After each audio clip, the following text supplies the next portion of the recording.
એટલે મારી પાસે એક પાટિયું હતું ને એની આ સાથે કમ્પોઝિશન વાસણો હતી. હું કનુ પારુપલ્લા સુરેન્દ્રનગર ડિસ્ટ્રિક્ટનો રહેવાસી છું. મારું ગામ દસાડા છે. હું અહીંયા અમદાવાદ આવીને સીએનમાં ફાઇનાન્સ કર્યું છે. હું અમદાવાદમાં આવ્યા પછી મારા ફાધરનો બિઝનેસ ફર્નિચરનો હતો, એટલે હું એમના બિઝનેસમાં જ જોડાઈ ગયો. મારા બ્રધર સાથે ફર્નિચરનું કામ કરતો હતો. લગભગ મેં 7 વર્ષ ફર્નિચરનું કામ કર્યું. એક મિત્ર સાથે મારે ચર્ચા થઈ અને એ ફાઇનાન્સનો સ્ટુડન્ટ હતો, એટલે એની સાથે મને જાણવા મળ્યું કે આર્ટ કંઈક શીખવું હોય તો ફાઇનાન્સ છે ત્યાં સ્ટડી કરી શકાય છે. તો મને આર્ટનો શોખ હતો, પણ આર્ટનું જ્ઞાન ક્યાંથી મળે એ મને ખ્યાલ નહોતો. પણ એક મિત્રના કહેવાથી, જેનું નામ હસમુખભાઈ હતું, તે એના પાસેથી મને જાણવા મળ્યું. એ પછી મેં 1998ની અંદર સીએન ફાઇનાન્સની અંદર એડમિશન લીધું અને ત્યાં મેં 5 વર્ષ સ્ટડી કર્યો. એ પછી 1 વર્ષ આર્ટ ટીચર ડિપ્લોમા કર્યું અને આર્ટ ટીચર ડિપ્લોમા કર્યા પછી મને સ્કલ્પચરનું કામ ક્યાંથી તો ડાયરેક્ટ તો મળી ના જાય, એટલે પાછો મેં પરંપરાગત મારો બિઝનેસ ફર્નિચરનો ચાલુ કર્યો. પછી ધીમે ધીમે હું આર્કિટેક્ટના ત્યાં મળતો ગયો, બીજા લોકોને મળતો ગયો. ભાઈ હું આ ટાઈપનું કામ કરું છું, તો મારે લાયક કંઈ કામ હોય તો કહેજો. તો જેથી કરીને મને એક આર્કિટેક્ટે સપોર્ટ કર્યો. એને કહ્યું કે ભાઈ મારી એક સાઈડ ઉપર 2 સ્કલ્પચર બનાવવા છે, તો તમે મને ડિઝાઇન આપો. તો એને મેં 2 સ્કલ્પચરના નાના મેકેટ બતાવ્યા, તો એને ગમ્યા. તો એને પછી 6 ફીટના એના પરથી મેં સ્કલ્પચર બનાવ્યા. એ રીતે પછી મને ધીમે ધીમે સાઈડમાં કામ મળતું ગયું અને મારા બિઝનેસ, જે ફર્નિચરનો બિઝનેસ હતો, એને હું મૂકતો ગયો. તો લગભગ 2005થી આ ફિલ્ડમાં સતત સ્કલ્પચરના જ ફિલ્ડમાં છું.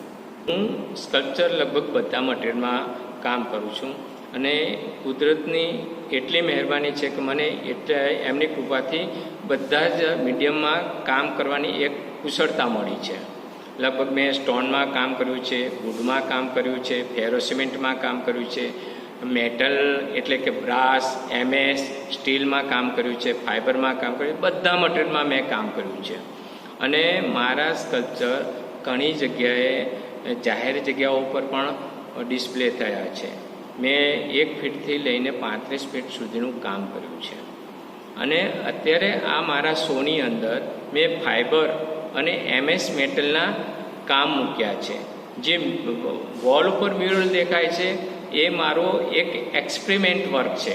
જે કોરોના સમયમાં જે લોકડાઉન થયું હતું એ ટાઈમમાં મારે મારો સમય કઈ રીતે પસાર કરો, તો એ વખતે મારી પાસે બીજું કોઈ મટીરિયલ નહોતું, ખાલી એક POP હતું અને ક્લે હતી. તો ક્લેમાંથી આમાં જેટલા વ્હાઇટ ગણેશા દેખાય છે એ બધા મેં ક્લેમાં બનાવી અને એની ડાય બનાવીને મૂકી દીધી. એ વખતે મારી પાસે ફાઇબરનું મટીરિયલ નહોતું, એટલે પછી મેં ફાઇબરનું કાસ્ટિંગ કર્યું.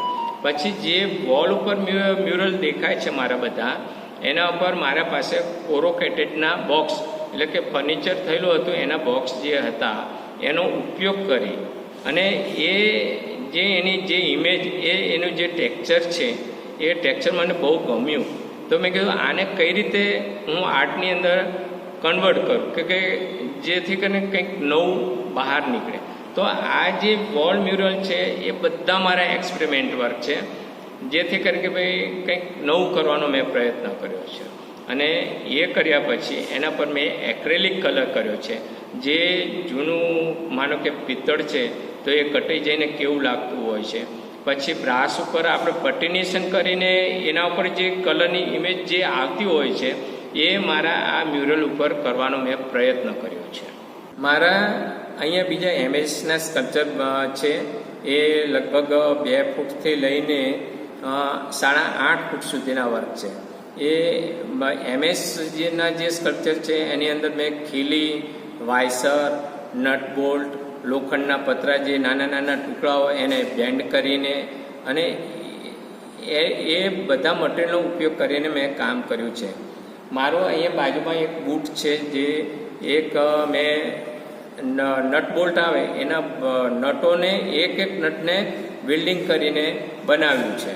જે એ મેસેજ આપે છે કે આપણું જીવન કેવું છે, એક ફૂલ જેવું છે, ક્યારે કરમાઈ જાય, ક્યારે પેલું શું થાય એનું કંઈ ખ્યાલ નથી હોતો. એટલે એ મેસેજ આપવા માંગે છે કે આપણે જો આપણા પગની સંભાળ માટે જો સારા એવા બૂટ પહેરી શકતા હોય તો એ પગ ક્યાંય પણ આડા અવડા જગ્યાએ મુકાઈ અને ન જાય, જેથી કરીને આપણને ભવિષ્યમાં કોઈ એવી કોઈ બીમારી આવી જાય, એ મેસેજ આપે છે. પછી મારી પાછળ જે એક સ્કલ્પચર છે એ યોગાનું છે. એ મેં વાઇસર, લોખંડના વાઇસર આવે એને એક વેલ્ડિંગ કરીને બનાવ્યું છે.